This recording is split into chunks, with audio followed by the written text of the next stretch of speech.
Hello friends, welcome to Mother Simple Kitchen. আশা করি তোমরা সবাই ভালো আছো। আজকে আমি তোমাদের সঙ্গে শেয়ার করব টমেটো মাছের একটা রেসিপি।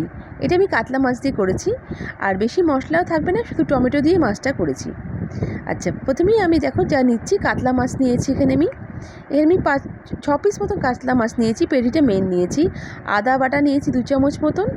এখানে আমি 4টে টমেটো বেটে নিয়েছি, একটা টমেটো স্লাইস করে নিয়েছি, আর নিচ্ছি কালো জিরে, হলুদ, কাঁচা লঙ্কা, ধনেপাতা। প্রথমে আমি মাছটাকে নুন হলুদ দিয়ে ম্যারিনেট করছি, ভালো করে মাখিয়ে কিছুক্ষণ রেখে দেবো। তারপরে আমি মাছগুলোকে ভেজে নেব। কড়াইতে সরষের তেল দিয়ে মাছগুলো আমি ভেজে নিচ্ছি। মাছগুলো লাল লাল করে ভেজে, বেশি কড়া ভাজার দরকার নেই, তুলে রেখে দেবো ভেজে। আমার রেসিপিটা ভালো লাগলে আমার ভিডিওটা লাইক করে দিও, আর নতুন বন্ধুরা আমার পাশে থেকো, আমার চ্যানেলটা সাবস্ক্রাইব করে দিও। তোমাদের এক একটা লাইক কমেন্ট আমাকে মোটিভেট করে নতুন নতুন রেসিপি নিয়ে আসার জন্য। দেখো, মাছগুলোকে আমি এক পিঠ করে ভেজে আবার আরেক পিঠ ভেজে উল্টে দিলাম। এবার মাছগুলো ভেজে আমি তুলে রাখছি। এখানে মাছগুলো আমি কাতলা মাছের পেটি নিয়েছি, তোমরা তোমাদের মনের মতো নিতে পারো, তবে এটা পেটি দিয়ে করলে খুব ভালো, টেস্টটা ভালো হয়। মাছগুলো তুলে রাখছি। আমি একই তেলে এবার ফোড়ন দেবো। এখানে আমি একটা গোটা শুকনো লঙ্কা ফোড়ন দিচ্ছি, আর কালো জিরে 2 চামচ মতন দিয়ে দিচ্ছি।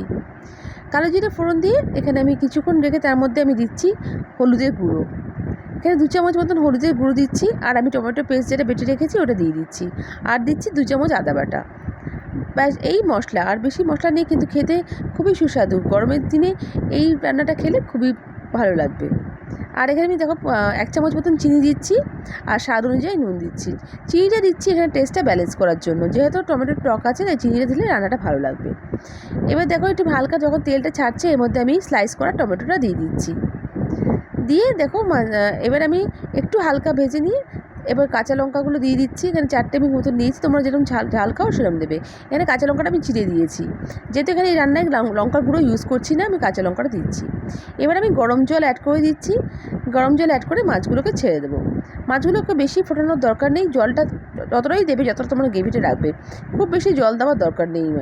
আর এই রান্নাটা একটু মাখা মাখা হয়, ভালো লাগে খেতে। গরম ভাত দিয়ে খেতে দারুণ লাগবে। দেখো, আমার রেসিপিটা প্রায় হয়ে এসছে। এবার নামাবার আগে আমি ধনেপাতা দিয়ে সার্ভ করছি।